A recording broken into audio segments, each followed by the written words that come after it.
This ransom note we received in the Nancy Guthrie case is clear. If the money wasn't paid, it was dire, and I don't have to be more graphic than that. Savannah Guthrie said they were willing to pay that money. The ransom has not been paid. I don't understand why it didn't happen.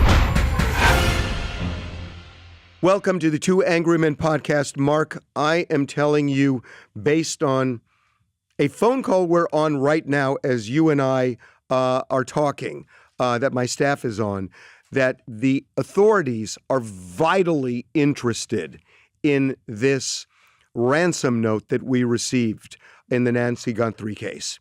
And I know, and you know, if I'm giving opinion, I'll say it. But in this case, I know, I am positive that the FBI is laser focused. They believe that this ransom note could lead to the kidnapper. They believe that.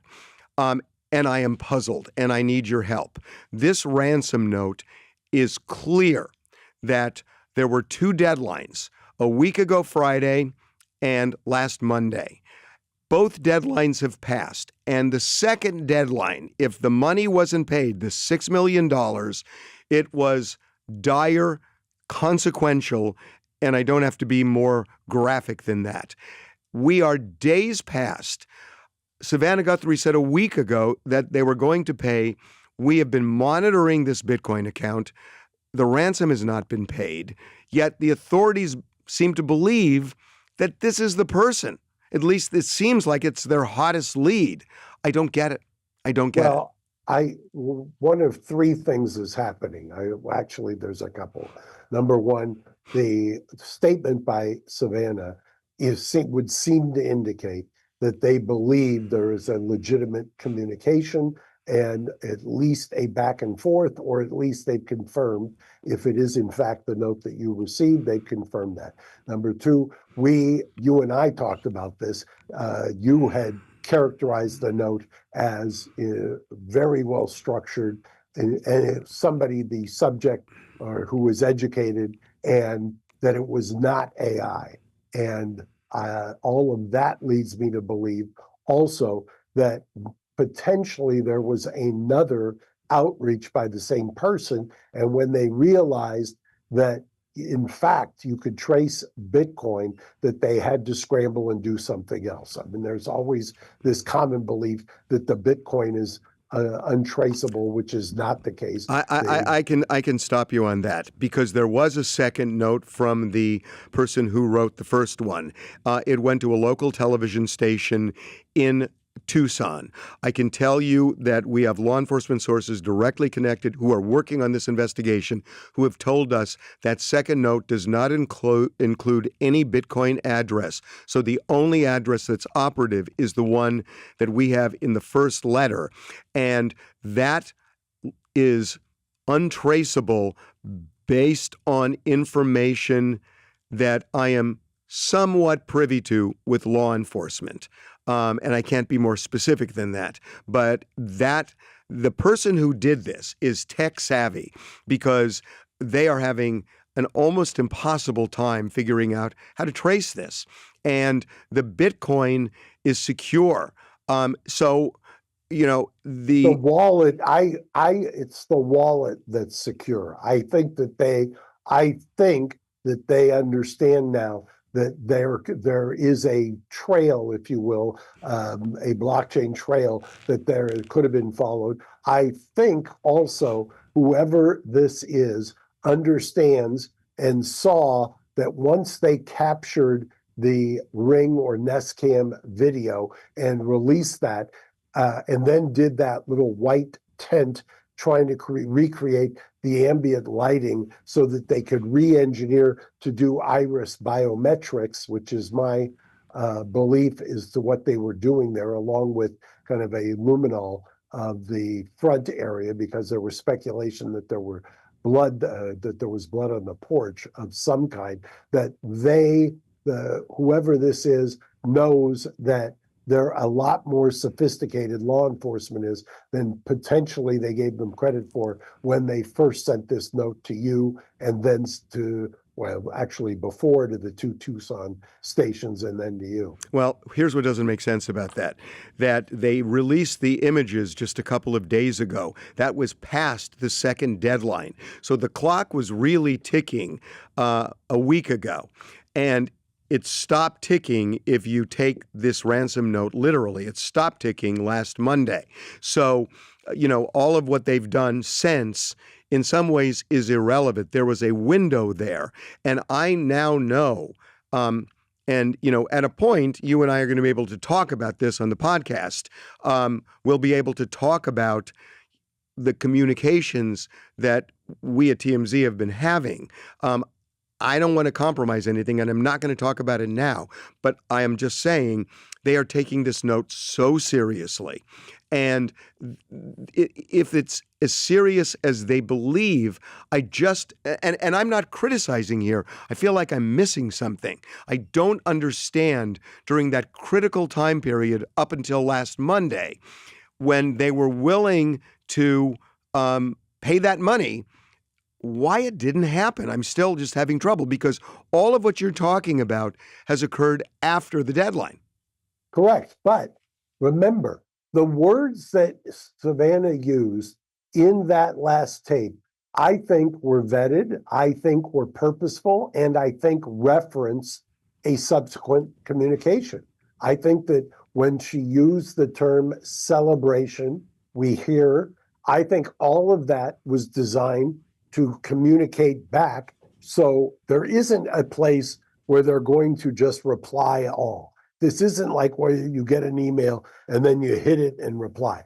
They were using specifically the videotape to communicate back based upon their belief that the first communication and the second communication were accurate. And they were adopting language and using words that I don't want to call it code, other than they were sending a very specific message to them that they were willing to pay, obviously, but number two, that they understood and were referencing the specific note by the verbiage that was used. So we have a little tease for a new sponsor of Two Angry Men. It's Lavo, L-A-W-V-O. It stands for Law Virtual Office. Coming soon. We're going to let you know a lot more. But one of the reasons this is so interesting is that it's close to my heart, I'm sure Harvey's heart as well, bringing justice to those at an affordable price. Lavo. Stay tuned. So we reported, without being specific, that there was activity in that Bitcoin account earlier this week. And there have been a lot of people speculating that if money was put in the account, there might be a way of tracing that to the person who created the account. There's been a lot of speculation. That clearly has not happened yet based on the communications that we've been having. And there's more I could say about that, but I can't right now. But wait, just to be clear. Yeah.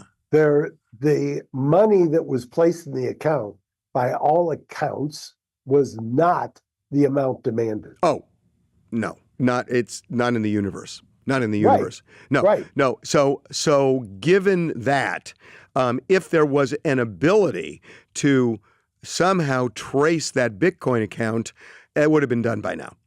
I can assure you of that.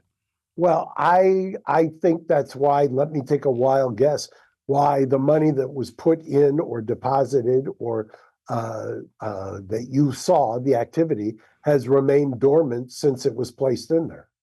Fair enough. Yeah. And that's why, because I think somebody realized, you've got a highly intelligent person who realizes, this isn't as easy or as unsophisticated as I thought. Yes, they can take a look. I'm just telling you, based on my experience, based on what I've seen in discovery in federal type cases, they have technologies or advances that we don't even know about.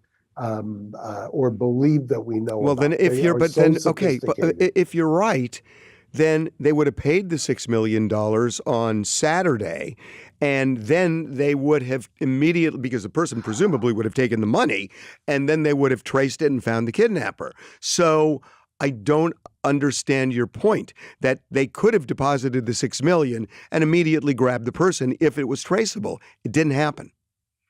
Because I think sequentially, I think they are learning more and more. I don't think they knew enough in real time. And by the time they did, just do it as a timeline. When was the deposit? And maybe you don't want to reveal it, but when was the activity where there was money placed in there? Place that in a timeline next to when did Savannah and the family release the tape. Then put it in a timeline. The tape meaning offering the money? Correct. They offered the money. They offered the money before that deposit was made. Correct. And you don't know where that money originated from that was deposited. Yes, correct? I do. Okay, well, if you do, then that's a major clue. I know, but I can't say. Well, let me take a wild guess. No, don't. I don't even want to go down that road. I will tell you why. No, I don't want to go. The person is sophisticated enough to know that it was, for lack of a better term, a fishing expedition, literally and figuratively, as to when the money was put in there, and then realized, hey, this is I'm not going to get baited into taking this and having somebody trace me. Well, then what's the point? They would have, if you're right, they would have. What happens next? Well, but if they would have then, at a point, the end game for this person was getting $6 million, right? Yeah, except look what happened. The money was put in, it wasn't $6 million. There was obviously a test to see if somebody was going to take the bait. They didn't take the bait immediately, and the deadline passed. And then what happens next? What happens next is there is a law enforcement release of the video that was taken by either the Ring or the Nest camera that wasn't subscribed. Well, there is a chess game that is going on here. So I think you are assuming too much based on what we know. You're assuming way too much about the investigation. They do not have a suspect yet. I can tell you that. They have not been able to locate the car. And it's frustrated them. But this is an area in the county. It's not in the city where there are city lights. There are not a lot of cameras there. And it was Let me just disabuse you of this as well. I don't know who you're talking to, but I will tell you right now, if they could get the unsubscribed video from the door camera, Ring camera, whatever you want to characterize they've got some of that. They've got some of that. I'm telling you. They also have. They've got satellite images. Mark, that was one of the first things they did. They've got satellite images of that entire area. Let me tell you something. They do. Let me tell you. Sure, they do. I'll tell you why. I thought the same thing. And we spent the morning today, the entire morning with my staff, and we were calling all sorts of places about satellite imagery. Nothing. I don't want to get into the technical side of this thing. I thought the same thing. The satellites are useless in this case, and it has to do with where the satellites go, the frequency of where they go, their ability to pick things up. But we've talked to multiple companies and experts in this area. I thought the same thing. Satellites are useless. So what they've got is they've got this video that we've been able to figure out A week ago, Harvey, would you have ever believed that somebody who was not subscribing to Ring or Nest, that they would be capturing images on a non-subscribed, non-paying camera? No, I hear you. I'm just telling you, I know what's going on with law enforcement. They have satellite imagery. They don't. That is... You can tell me this, but I'm telling you that we've really done our homework in this. They don't. So look, maybe they don't have it in the private sector. I'm telling you, the government is a lot more big brother than anybody understands. I always refer to the Maduro extraction.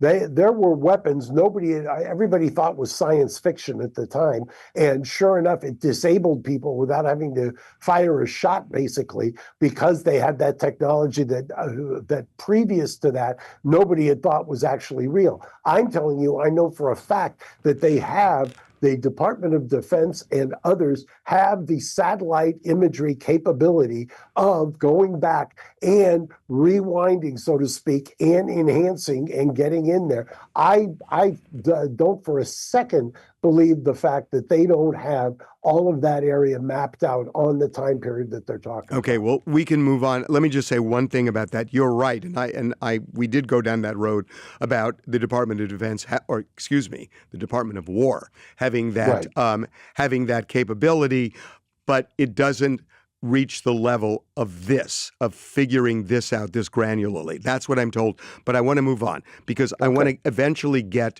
to 3 letters that we have received from the same person saying that they know who the kidnapper is, they want money, and they will release it. And we're going to get to that. But before we do, I want to talk about these 2 videos that we found that were circulating where you see somebody kind of rooting around an area, in one case trying to open a fence, and this is 19 minutes before Nancy Guthrie is kidnapped. They would have had time to get over to her house, but it looks like this person was trying to break in and couldn't do it.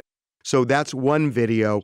And by the way, NBC said that they have 2 law enforcement sources who say that that person has been cleared. I made a call yesterday to authorities. They said they haven't done anything in terms of clearing somebody or implicating somebody. They say it's all in play. So take it for what you will. The second video is a video 8 days before, a mile or 2 from Nancy's house, where you see somebody skulking around, and he has a mustache and a goatee, and it looks like the kidnapper had a mustache and a goatee. So that's an issue too. But these people seem to be interested in breaking into other houses. I have a problem with this whole concept of maybe there were people who were breaking in who happened to then go over to Nancy's house and try to do the same thing. This does not feel like a robbery gone bad or a burglary gone bad to me for a couple of reasons. One is that, you can start trying to connect the dots, but we haven't been able to nail anything we've seen, even though the police are looking for it. The bigger thing is, when you look at this kidnapper, this guy's got the gun in the middle of his waist, in the front, which nobody who is trained in firearms does. He's awkward with it. He also has an odd holster. It's a polyester holster that typically holds a revolver, and this was a semi-automatic handgun. And, that in itself is odd. But this doesn't feel like somebody who is a trained robber. I mean, the guy had to go back and get leaves to shield the camera. So he seemed bumbling. He doesn't feel like a robber to me. It feels more targeted to Nancy and not, I happen to be, going into houses in this neighborhood. So I'm not sure what all of this surveillance in the neighborhood is going to do in terms of suspicious people, other than somebody who is going up to Nancy's house. I think what they want to do is, if you've got a vertical view looking down, you may not be able to capture a license plate. And there clearly were cars, given the terrain of this area. It's hard to believe that somebody made it in there on foot and then left with her on foot. Inevitably, there was probably some kind of transportation. My belief is that they've been able to identify. One of the reasons that you're hearing about a description that is generic, whether it's a white van or whatever, is that they have identified what they think from an aerial or from a vertical view looking down, and they now are surveilling to see if they can find anything that would now give them a license plate that they could reverse engineer back. Okay. I think that's what's happening, while they simultaneously are trying to do the iris biometrics, and while they're trying to find out whether or not there's any other forensic evidence that's in that immediate area. Okay, I want to get into these 3 notes that TMZ received, saying we know who the kidnapper, or I know who the kidnapper is. And these are different notes than the one that was first sent. Well, the first one was sent presumably by the kidnapper. These are Correct. people. This note is being sent. 3 notes being sent by somebody who says, "I know who the kidnapper is, and I want money and I'll give you the information." Before I get into it, I just want to make one quick aside because it was such a bizarre phone call. I spoke to somebody today who lives in that Tucson area, about 2 miles from Nancy, in a gated community, and he was saying that one of the concerns, and I'm not suggesting this, it was just a bizarre thing. He was saying that one of the concerns in that area is they have had home invasions with members of cartels, and that there have been occasions where they've gone to the wrong house. And look, I have no knowledge of this, but it was such a bizarre conversation. This guy worked for the government. And Well, I also heard a local law enforcement person saying virtually the same thing, that those of you who don't live here and don't understand the proximity to the border don't understand that there is activity that goes on here that may not be, that is foreign to somebody who lives in LA or New York. yeah, okay. So let's get into these 3 emails that we received. So the first one we get is a few days back, and the person is saying, and let me just get the right one here. Don't want to show this. The first one is short and to the point, that this person has tried reaching the Guthrie family. If they want the name of the individual, I want 1 Bitcoin to the following wallet. They give an address. We have the address. So the 1 Bitcoin is worth about $67,000 right now. It fluctuates, but it's about 67,000. So then we get a second email, and it's the next day, on Thursday, and this one is ominous. They're suggesting the situation has changed for Nancy. So What do you mean?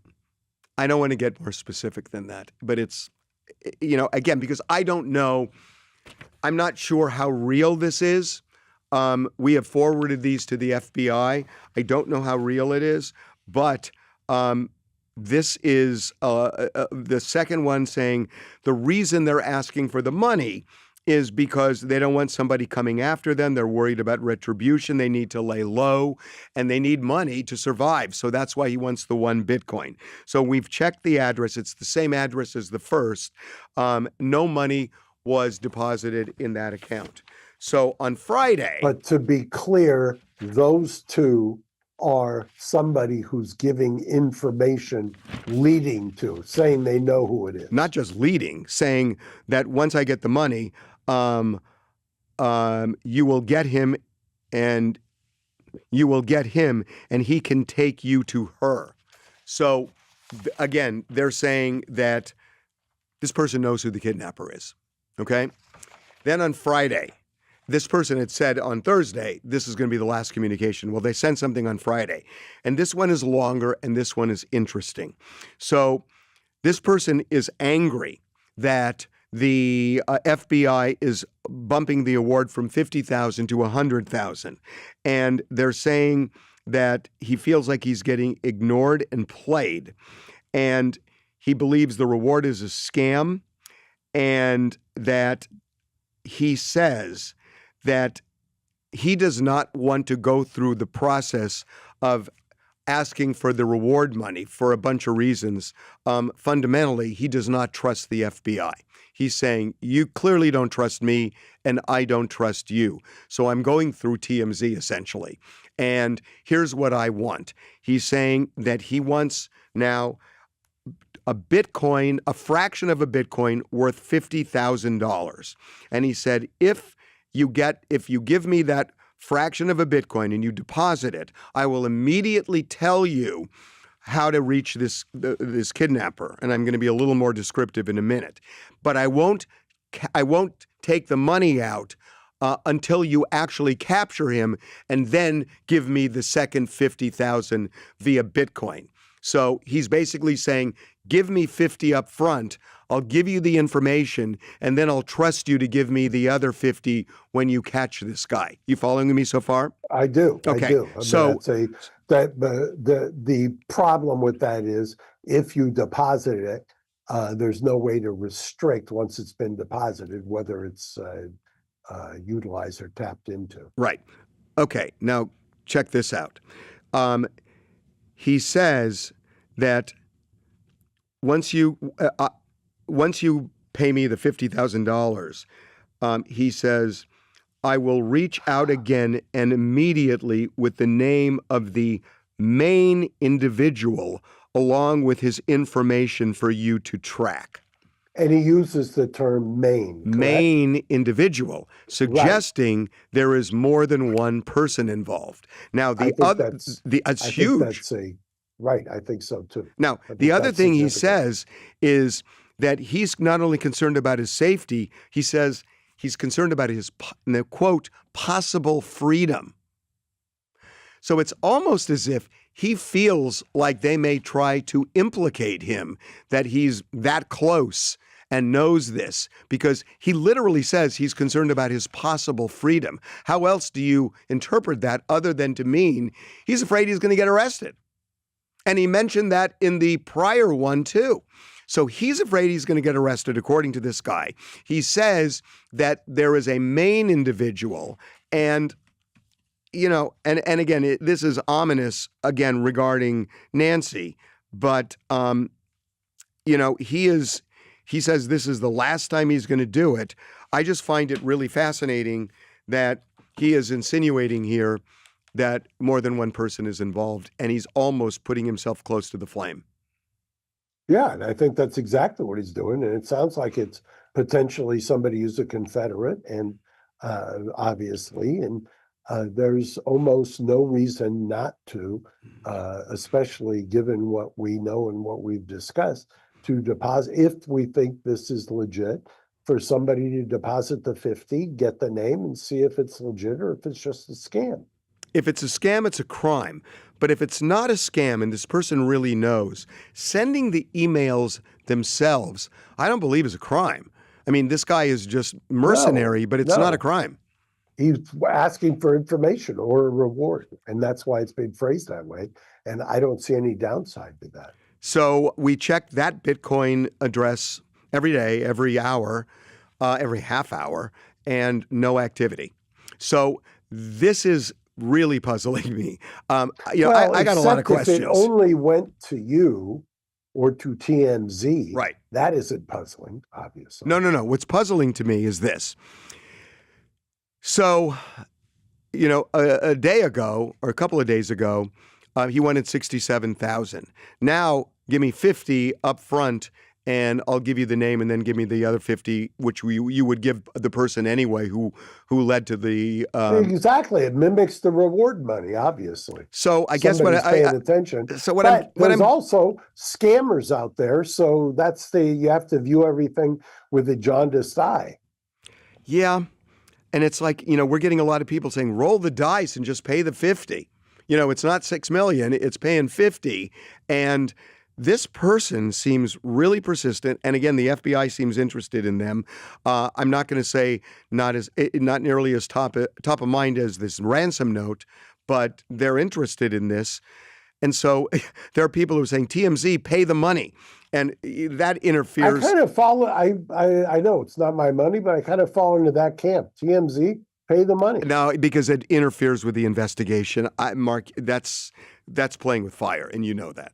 Well, the interesting thing, I mean, we don't know what we don't know. But every hour that goes by for an 84-year-old woman with a pacemaker, I was just commenting last night, if you talk to anybody in law enforcement, they talk about the first 24, 48, or 72 hours as being kind of mission critical. And now here we are days and days and days out. I'm not so sure that it interferes with anything to just get a name. I mean, if this person gave you a name and you didn't pay, you certainly would run with it. So I don't know how it necessarily would compromise an investigation. If somebody says, give me 50, I won't touch it, and I'll give you a name. Again, I don't know what I don't know, and they're playing it close to the vest.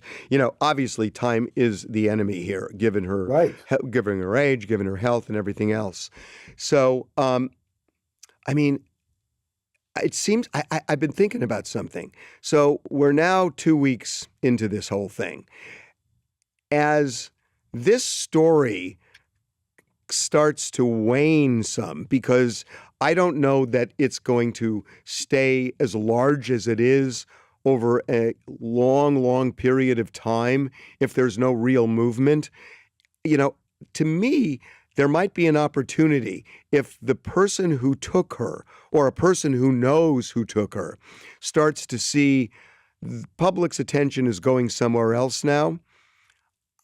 There's this weird thing that I've seen at TMZ over 20 years where people, like this, they like the attention. There's something they like about the attention.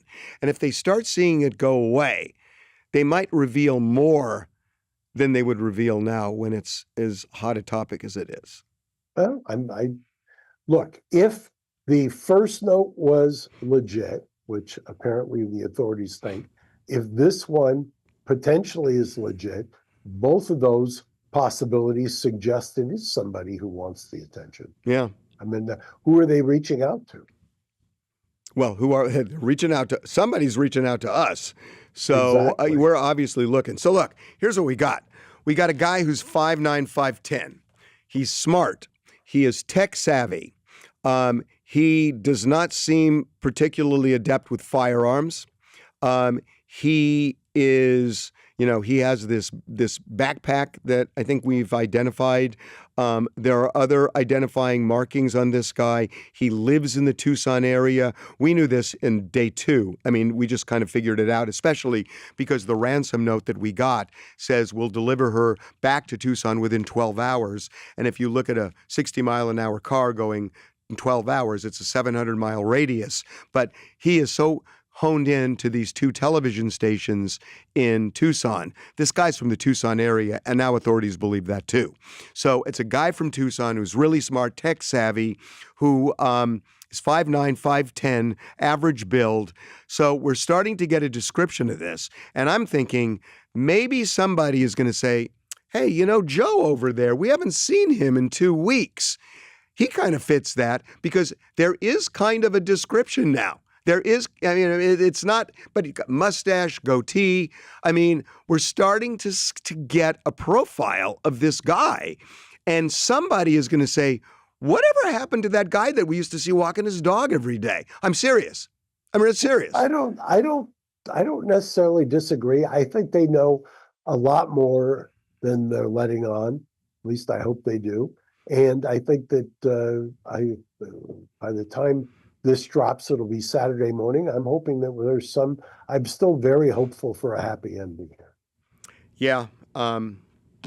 Desperate times. It certainly is. We'll see you next week. Okay.